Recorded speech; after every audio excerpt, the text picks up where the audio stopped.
I'm very happy that this year we are celebrating our 30th anniversary. Oh, This is a milestone for this organization because yeah. it is indeed. Because 30 years ago, this organization was founded by Elizabeth Clark, a career pilot, Okay. and she wanted at that time to promote women in this exclusively male-dominated world of business aviation. Yep. And at that time, she understood the need for women to be equal to men in this exclusive industry, I could say. So, Women in Corporate Aviation exists to promote career opportunities for women in particular, but also for men, because we have also male members, to highlight role models and leaders in the profession. And we are a non-profit organization. Our organization is financed by the annual membership fee. Mm-hmm. And we receive sponsorships from various companies in the field, through which we offer scholarships 2 times a year to those who want to access this industry. And we are very proud to talk about this scholarship program that we have, because when this program took off, and since then it's grown significantly. And since we started this program, WCA has awarded 280 scholarships valued $1 million. Oh my gosh, that's so great.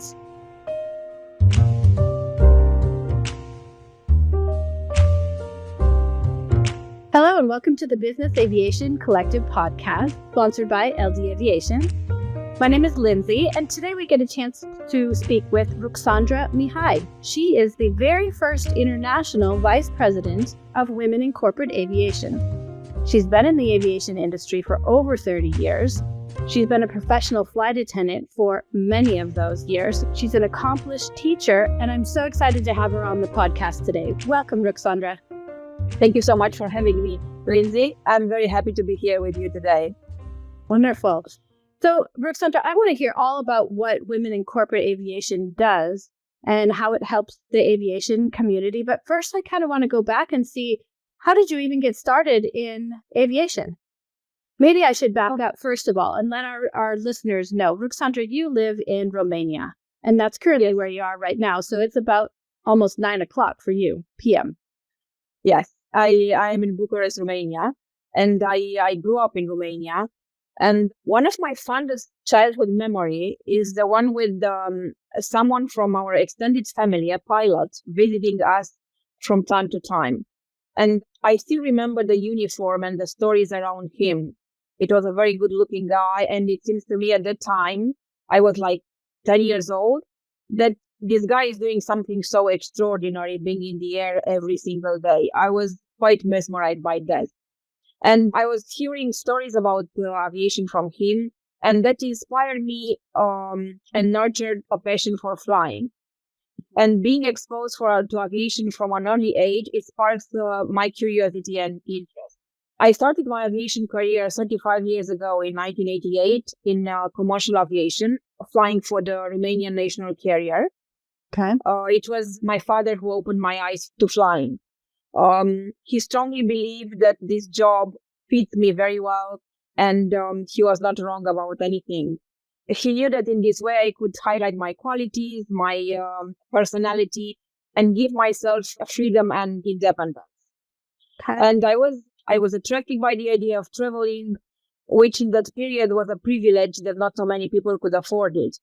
Romania was by that time under a communist regime in the 80s, and traveling outside the border was something very hard and in very special conditions.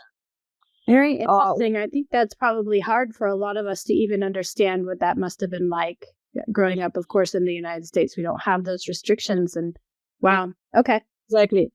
Only after 1989, when the communist regime fell, people were allowed to leave the country and travel freely anywhere in the world and get passports, of course. Mm-hmm. But for me, this job, at that time, this job seemed the perfect job, giving me independence, the chance to travel, a flexible program, and to work with people from all over the world. And I was very enthusiastic about this, and I still feel that enthusiasm of my youth when I was doing something that others only dreaming of doing. It was something very exclusive, very extravagant, very brave, very different. And it opened for me an extraordinary path in my life. Aviation was at that time a very exclusive industry. Yeah. And the Romanian national carrier was in the 80s the largest airline in the Southeast Europe, with a fleet of more than 80 aircraft by the time, and destinations all over the world. Yeah. And it was very hard to get in. And a flight attendant at that time was a person who had to know a lot of things, because we learned to issue a plane ticket, to print a plane ticket. Tickets were printed. By the time tickets were printed on paper, it was practically like a booklet with codes, with different abbreviation, and often the passengers needed someone to translate that was written in there, because they didn't know how to look at reservation or a time or departure time or landing time or whatever. Sure. So comparing that time with today's process, I realized that back then it was an extremely severe process with different exams. I remember that I gave exams to geography, to 2 foreign languages. English was mandatory, and the other language I chose French, and very, very rigorous medical exams. So everybody had to know 2 languages, at least Yes, 2 languages. At least. English was mandatory, because in aviation, English is mandatory. But we used to learn 2 foreign languages in school. We started to learn foreign language since the 2nd grade, and the second language with 5th grade. So practically I learned English from school, and French as well. Nice. So it was very easy when I took that exam in 1987. And this came after 8-year hiatus of the company, of the carrier, of the national carrier.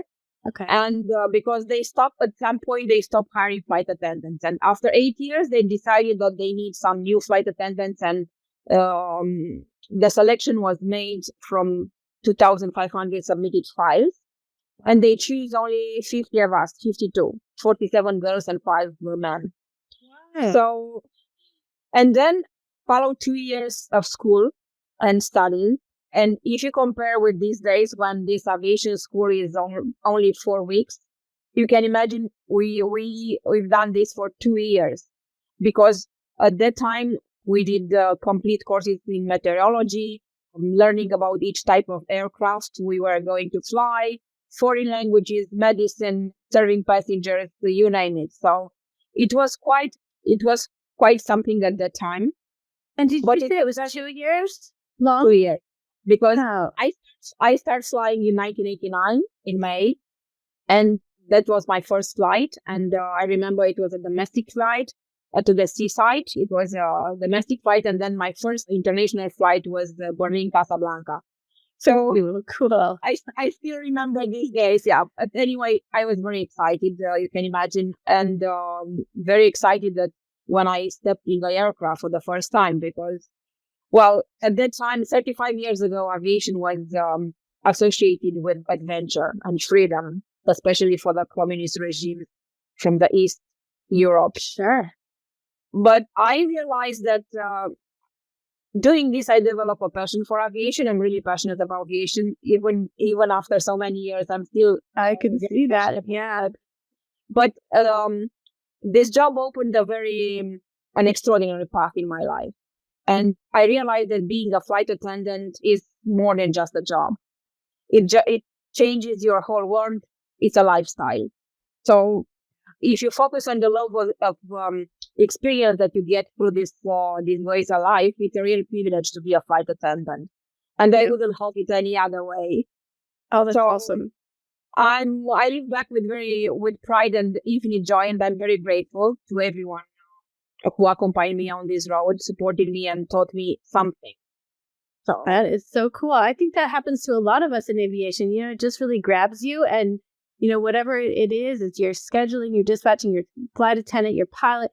It grabs you, and you love it, and it just becomes, like you said, a way of life. Yeah.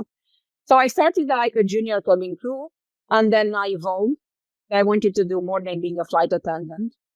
And I become a senior cabin crew. Then I become an instructor, an in-flight instructor, and a recruiter. But I have always loved to teach.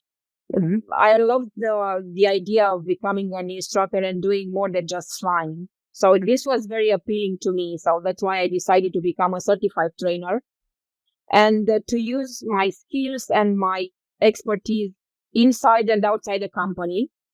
And then the excellent career opportunities to switch to a corporate flight attendant role. And it comes very quickly because I had the privilege and the honor to fly with all the presidents and prime ministers of Romania from 1992 to 2017. So cool. And also I worked for present presidents. I flew in Rwanda for the president of Rwanda. I was working for the government of Pakistan. So I really enjoyed. And having this long experience of presidential flight, both in Romania and abroad, I was able to offer guidance and specialized courses to business aviation came as something natural. Sure. So, yeah, you're teaching what you learned over the years. Okay, yeah, so exactly. you went from flying pretty often into teaching, and then teaching brought you to creating your own company, right? Yes, exactly. It came very natural to found this business aviation agency in Romania in 2017. At that time, I was already teaching. I think I started teaching in 2007. So I think that my passion for aviation and or in general, the passion for aviation often arises from a combination of personal interest, experiences, and exposure to the world of flight. So to start the company was something natural. It was a natural step in my personal development and my professional development as well. I was still flying at that time, but I was teaching in the company in-flight and customer service courses. Okay. And I was very much involved in the process of helping the others to fall in love with this job. That's great. And I started preparing candidates for airline interviews. And then my sole project is training for business aviation practically for the people that they want to switch from to make the transition from commercial aviation to private to business aviation. And it is something that in Romania at that time in 2015 when I started this agency, it was the first Romanian agency in Romania back then offering professional training sessions for and recruitment for corporate flight attendants. Interesting. So I we kind of talked about a little bit before. So entrepreneurship, creating businesses, companies, that is really dear to my heart. So what is that whole process? I know what the process is here in the United States. Is it difficult to start a business in Romania? A lot of paperwork or not bad?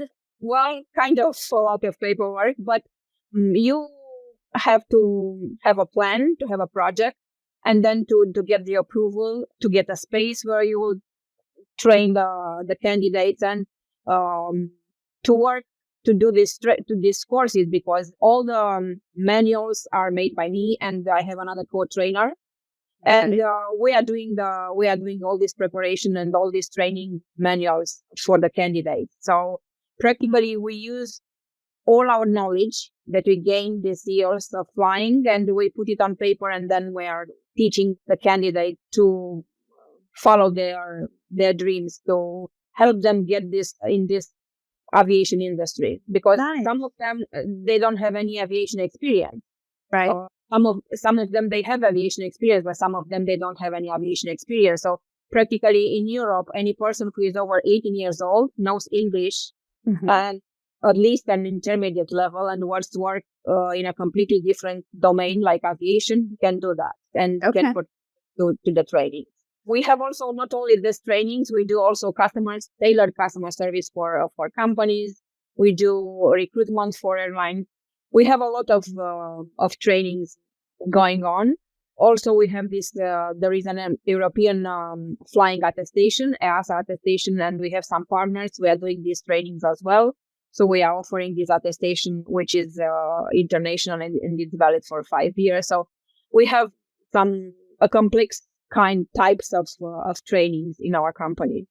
That's awesome. And I think probably, at least I've found in business, it's really important to diversify and have all those different trainings, because if maybe one training isn't so busy, and that's where your other training can pick up. And we have to exactly how the people they are. We have different personalities and we have different needs. So sometimes you realize that not everybody can do this corporate job. So maybe they are suitable for the commercial aviation better, because it depends on each person. It depends on the personalities, the skills, and it has to be something that suits the needs and the skills of a candidate. That totally makes sense. Yeah, don't just sell any training to anybody. It has to be the right person that's going to flourish in that position. Exactly. So, do they have to be, like, it's on location, right? So they come to your training center, or no? Not only. We do also online trainings, because we used to do only in-person training, but with this pandemic, we realized that we can do this online as well, and it's easier for the candidates as well. So we have this one-to-one. Sometimes we have one-to-one coach, one-to-one training courses, and also this silver service training for corporate flight attendants. We are doing this online as well. Okay. So we have silver trainees from all over the world. That's wonderful. So anybody can go to your website. And your company's name is Train Aviation. Train Aviation. TRAIN Aviation. Exactly. Like in English. Train Aviation. Exactly like in English. Okay. Train Aviation. Yeah. All right. Very cool. And the training program is supported by me personally and another international certified trainer with long experience in business aviation. I have a co-trainer. So once they complete the course, they receive a certificate of competence. Also a resume and a cover letter that guides them to find a job that suits their personality. What we have connections in aviation, so we always help them find jobs, and we offer them the available jobs of the market and so on. It depends on their personality and where they want to work exactly. That's so interesting. I think really needed as well. I mean, LDA sees that as well. We see, and our niche is, of course, schedulers and dispatchers, but the same type of thing. We will bring somebody in and plug them into the correct client that suits their personality and skills. I think that's really important. You just, not everybody is suited for everything. No, learn it, but maybe that's not where you excel. Exactly. But you have to know exactly what you want, and you have to do this with all your heart, and you have to want to grow, because I think the key of success is keep educating yourself. So if you want to invest in yourself and to get trained before getting a job, I think this is the best way to do it, because you have to go to the interview prepared. Yes. And then you have to be sure that you will pass that interview. Even if let's say you're not going to pass it from the first attempt, but definitely you'll pass it. But you have to be professional, you have to get professional training. Yeah, I totally agree. What if you had somebody come in, like, I'm always curious the difference between, in your training, that maybe like the commercial catering side versus the private aviation catering side. Are those taught differently? Yes. Well, in commercial aviation, you don't need to worry about catering, because all the catering is brought by the companies in the aircraft, and you just have to serve the passengers. But in the private aviation, you have to know a lot of things, and you have to have culinary skills. You have to know how to cater a flight. You have to have a knowledge about pairing the food with the wines, and much more than the job of a corporate flight attendant sounds like similar with the job of a flight attendant in commercial, but it's not. It's totally different. You have more responsibilities, and you have to have different skills in order to be a corporate flight attendant. So you have to be discreet. You have to work to be very well trained in order to offer an unforgettable flying experience to the passengers, to the clients, because the clients in private aviation are different from head of state, royal families, public figures, public persons, you name it. So you have to practically tailor each flight to the personality of the customers. Yeah, you have to know their preferences, what they like, what they don't like, what they drink, what they don't drink, how to be, like, let's say, to offer them a 5-star menu in the air. So true. Everything is personalized. Everything is tailored on the customers. Yep. I love what you said. Exceptional flying experience. Like, I think that is something that key for anybody in business aviation, specific specifically flight attendants, because you're right up against the passenger facing. But I think it also goes through any position in aviation, even scheduling dispatch. We need to provide an exceptional flying experience for them. I think in aviation, we need, in any job in aviation, we need to have, first of all, very good communication skills. Very good communication skills. This is mandatory. All the time we have to keep in mind that safety is mandatory. Even if you work on ground, this is mandatory. And discretion and flexibility also, because it's a very flexible, aviation is very flexible, and you have to adapt yourself to this schedule.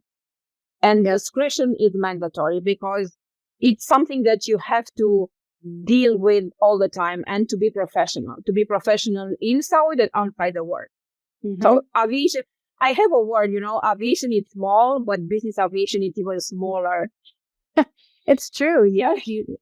It's smaller. And if you start chatting it up or maybe telling everybody where you've been or who your passengers are, you're not going to last long in the industry. Yeah. So maybe is that kind of how you perhaps tailor or suggest some people going into the commercial side versus the private side? Like, some people really like a commercial type schedule. I can advise that somebody with no aviation experience, practically, especially when they are young, to start first in commercial aviation. Because you gain a lot of experience and a lot of knowledge working in commercial aviation. Okay. And then at some point, and you need this experience, because if you are very, very young and you want to go straight to corporate aviation, you don't have that experience to work with clients, to work with different personalities of clients. Yeah. So you need this. You need, even if you work in corporate aviation, any background, any experience in hospitality, let's say in luxury stores or something like that, anywhere you work with clients, this is an advantage.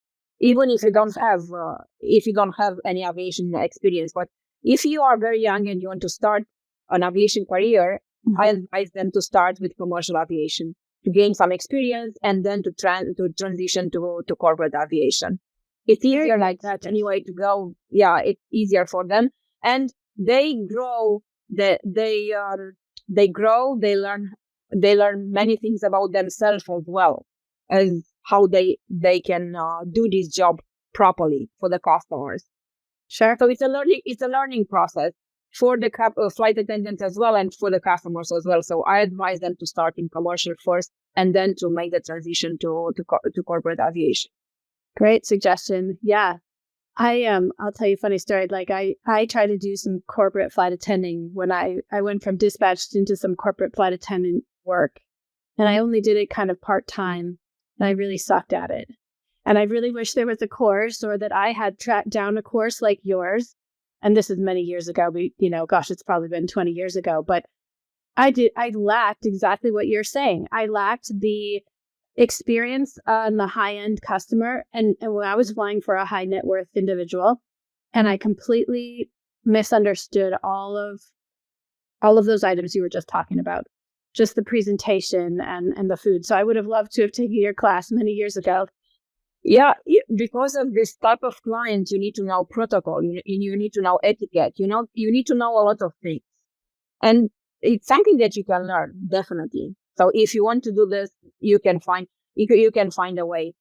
This moment, there are so many opportunities that you can take in learning. I wish back then, 30 years ago, to have these opportunities. But that time, it was practically, we were learning flying every day, and we were learning from our instructors. But it's not specifically that they were training us. They were saying, okay, I'm doing this, just watch and learn. Watch and learn. It was back then, imagine 35 years ago. But nowadays, there are so many opportunities, and there are so many, you can grab an opportunity if you want. Then the only thing is if you want, you can choose something that is suitable for you, even if it's a scholarship, if it's a group, a networking group, anything. Okay. So that's why I really loved when I was elected vice president for Women in Corporate Aviation, I was very honored, and I was very proud of this. Yeah. Because I realized that being a part of Women in Corporate Aviation organization offered me numerous opportunities for my professional growth as well. And I realized that through networking, mentorship, and educational programs, I could expand my knowledge. I can develop new skills and enhance my career prospects as well. That's awesome. I'm glad you brought in WCA. So let's talk about that, because that organization, you have a ton of things going on right now. Yes. So you've been there for 3 years now. First international vice president. Yes. And WCA, Women in Corporate Aviation, it's an amazing organization. And I'm very happy that this year we are celebrating our 30th anniversary. Wow. This is a milestone for this organization. Huge. Because Yeah. it is, indeed. Because 30 years ago, this organization was founded by Elizabeth Clark, a career pilot. Okay. And she wanted at the time to promote women in this exclusively male-dominated world of business aviation. Yep. And at that time, she understood the need for women to be equal to men in this exclusive industry, I could say. So, Women in Corporate Aviation exists to promote career opportunities for women in particular, but also for men, because we have also male members, to highlight role models and leaders in the profession. And we are a non-profit organization. Our organization is financed by the annual membership fee. Mm-hmm. And we receive sponsorships from various companies in the field, through which we offer scholarships 2 times a year to those who want to access this industry. And we are very proud to talk about this scholarship program that we have, because when this program took off, and since then it's grown significantly. And since we started this program, WCA has awarded 280 scholarships valued $1 million. Oh my gosh, that's so great. That's wonderful. And I love you said that you guys do them twice a year, because Yes, sometimes it's really hard. Like, if you just came into aviation, but you've got to wait a year because maybe you just missed the scholarship on some of the other programs that only do it once a year, that's so good to know that there's 2 of them right here. I have to tell you that this program's expansion is a direct result of a massive, selfless effort of many volunteers. This is all this job is a volunteer job for all of us, and sponsors. And we are very grateful to this generous sponsor that we have, and to the applicants who recognize this positive impact they have on our industry, and the importance of these long hours and donated funds in our quest to support and connect each other.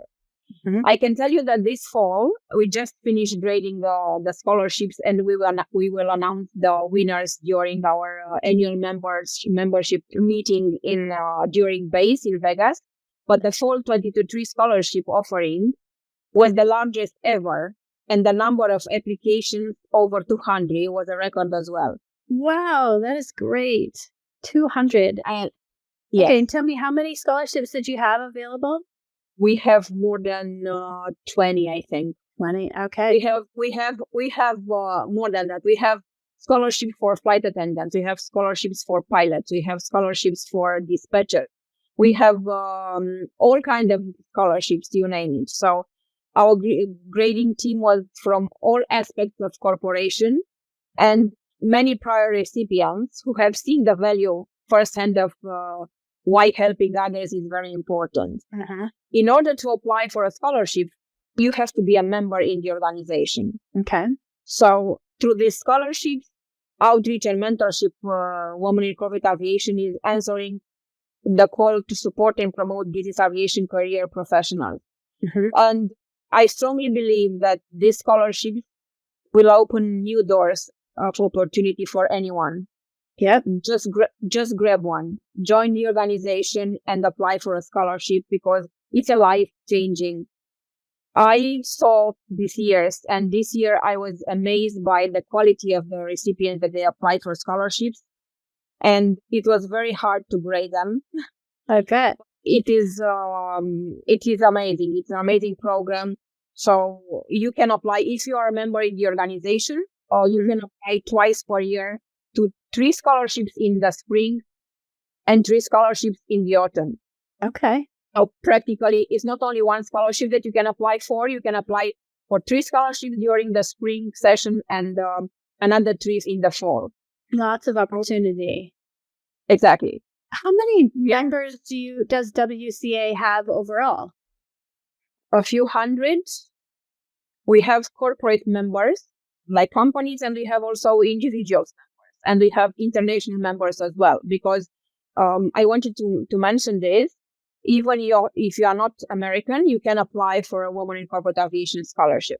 Great point. Oh, I'm glad you brought that up. Yes, it's not just U.S. based. It's not only exactly. No.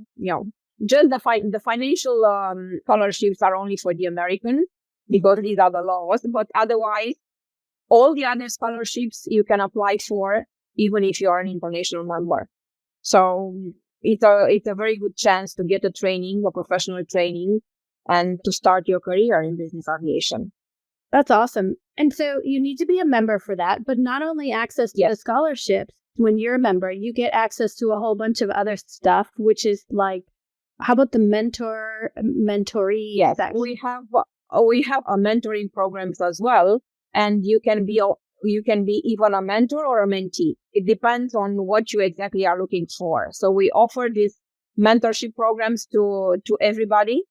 So we pair practically. Sometimes we pair in a region. We pair mentors with mentees. Okay. Or we can do it online as well, because nowadays it's very easy to somebody who wants to choose me, for example, as a mentor. I'm very easy to get in touch with because I have internet. So good point. Exactly. We shared our knowledge and our expertise in aviation, and we are providing valuable insight, and we help them choose the right path in this industry. We offered a guidance on best practices, on let's say industry trends, and specific skills also necessary for anybody's success. Those are great perks of being a member. I think you also have events too that people can go to. Yeah, we have, and we do have a lot of volunteers for this event. They are helping us through this event. We have the major events. We are there all the time, like EBASE. This is the European Business Aviation Conference in Europe. I've never been to that, but I want to go so bad. I think it'd be so fun. It just must be really different. Have you been to both the U.S. and yes, European? All the time. Every year. Wow. So we've been in Geneva in May. That one it's in Geneva in May all the time, and the base is in October in the United States. For 3 years, it's gonna be in Las Vegas. Last year was in Orlando, in Florida, but this year and another 2 years gonna be in Las Vegas. We also we are participating to Women in Aviation International because we are members of Women in Aviation International organization, and we are exhibiting during their conferences. Also, we have Auburn Days at the Auburn University. Oh, yes, that's a great program. Exactly. So we are involved in a lot of programs, and everybody is doing this as a volunteer. So I love this organization because brings together so many people from aviation with different backgrounds, practically, and different jobs in aviation, because you can have any kind of job in aviation. But it's truly inspiring to see all these people involved in this, and it's very motivating. And you guys, you have a booth in at Vegas. So anybody going to Vegas, pop on over to the booth, check them out, and you have a big reception going on.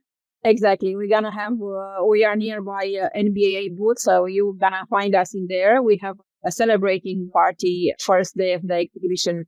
During the evening, we have this 30 years anniversary celebration party, and usually during base we have our annual members meeting. Okay. And I can't wait to see everybody over there. And at your event? Right? That is what I kind of wanted to highlight. I'm going to just quick look through it because I was looking at that. You're highlighting at your event, you're highlighting a couple of women who have been part of your organization for a long time. And I feel like, is Paula Craft one of them? Da Vinci. Yes, from Da Vinci's. I don't recognize everybody's name, but Paula Craft, I've known her for many years. I just think that's so cool that she's being honored. She really deserves that. And there is Karen Mueller, who is our international director. Okay. Also, Tim Kirkwood. Tim is a flight attendant. He has more than 40 and something years in aviation. So we are celebrating the ones that they've been with the organization from the beginning. Yeah. Okay. So Women in Corporate Aviation often serves as an advocate for women in corporate aviation. And we are working to promote diversity and also equality and inclusion within the industry. Yeah. So to anyone who will join our organization, I want to tell them that they will contribute to this advocacy work and they will help us to raise awareness about the potential of women in the field. Because being part of WCA allows me and everybody else to be part of a community that understands the experiences and challenges. And we are very supportive with each other. What a good point, and what a great piece to be part of a group, like you said, that understands those challenges. Because there are challenges getting into aviation when you're a female. I think it also has challenges when you're a caregiver. Perhaps that's to a parent or any children or anything. Aviation is not always conducive to caregivers, whom are most likely or most often female.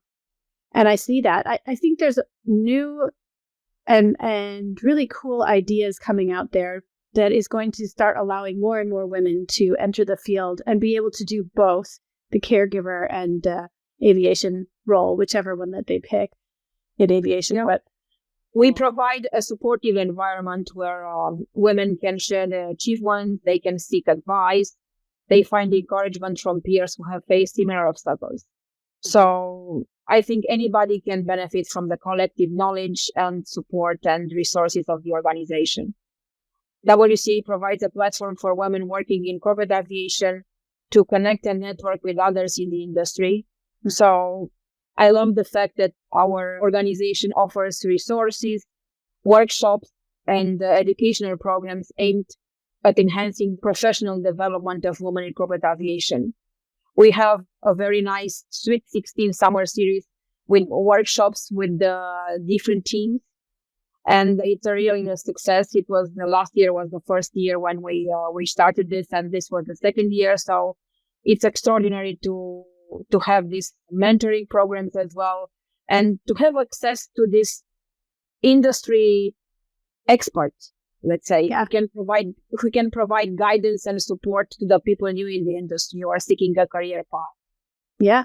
So maybe you're a member and you're like, man, I'm getting stuck with perhaps somebody who's above me and I just can't seem to get past that next barrier. Or maybe you need to adjust your schedule, or you could go to your mentor or go to your community and say, hey, I'm looking for help in this. And exactly. That's wonderful. And you have a job board as well. Yes. Right?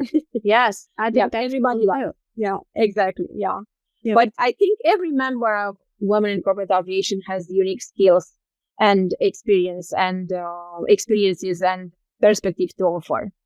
Right. So engaging and contributing their strengths, I think anybody can help create a thriving community where members can learn, can grow, and can support each other in their journey within corporate aviation. So me, for example, as Vice President of WCA, I have a significant role in engaging and retaining members.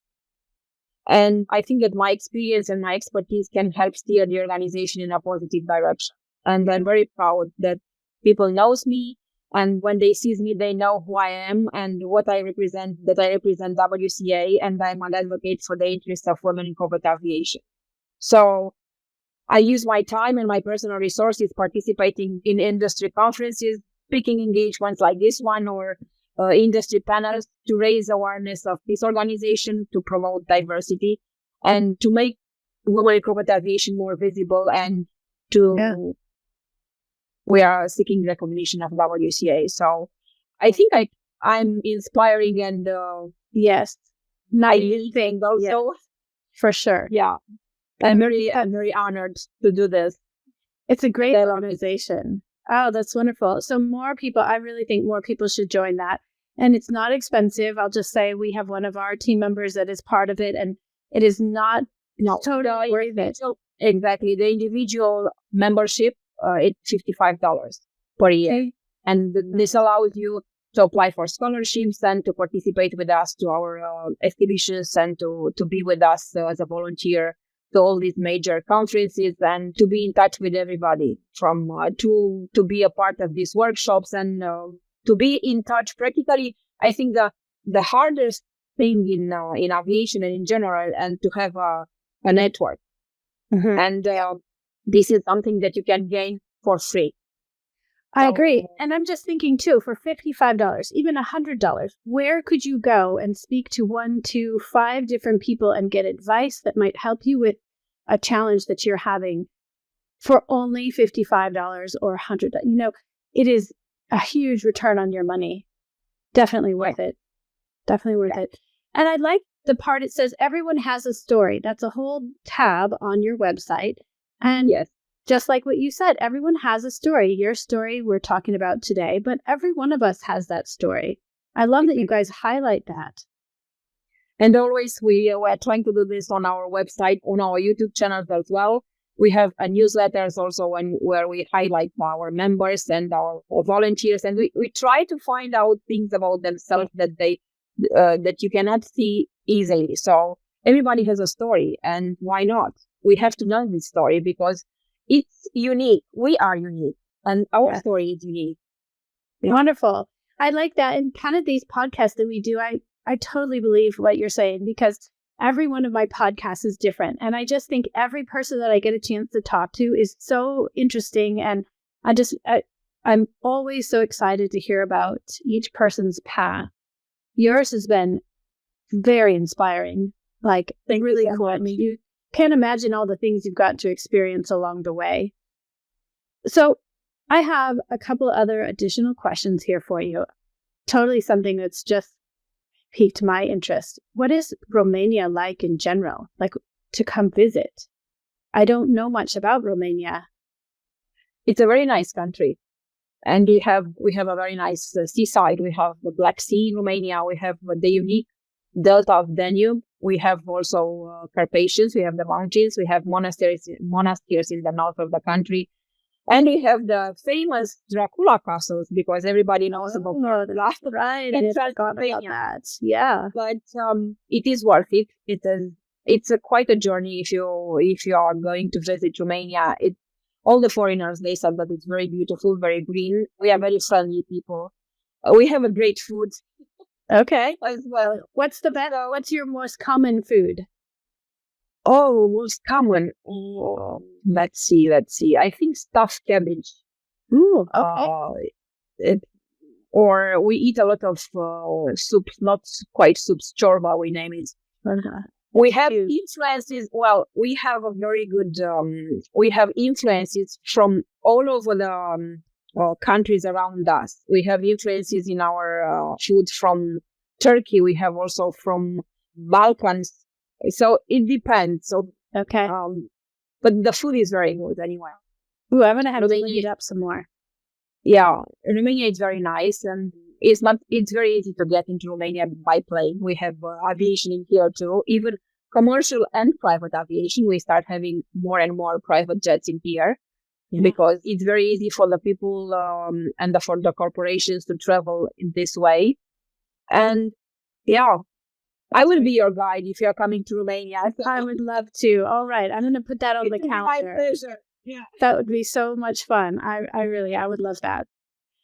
So, Rucsandra, maybe for those who are listening, do you have any books that you might have read that are inspirational, or podcasts that you might suggest other people listen to?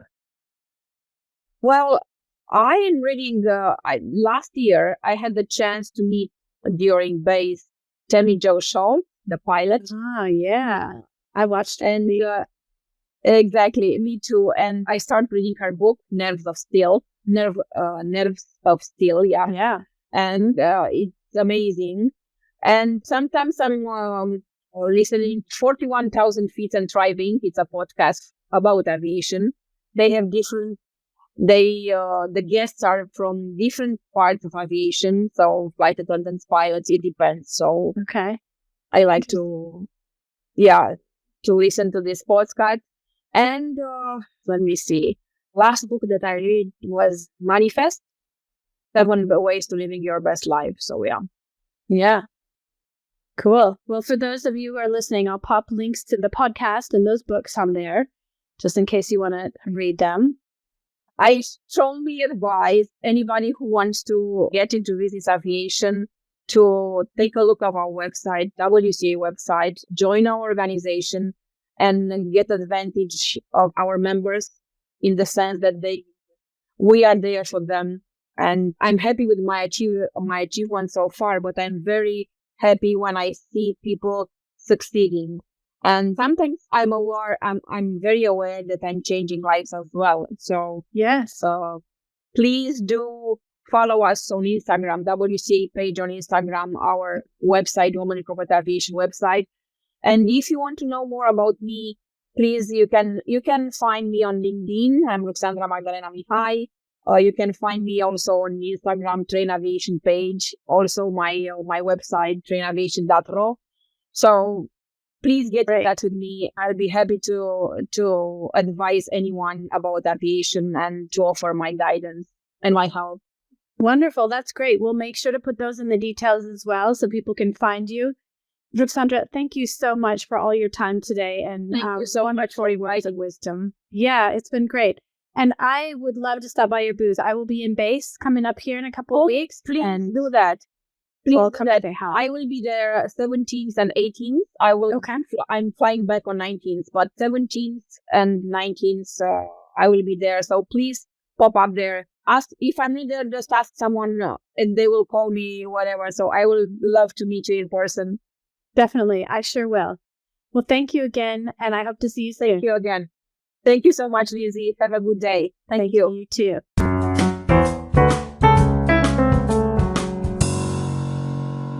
Thank you for listening. Please stay tuned for more episodes and check out our website for up-and-coming podcasts. This has been a production of the Business Aviation Collective, sponsored by LD Aviation.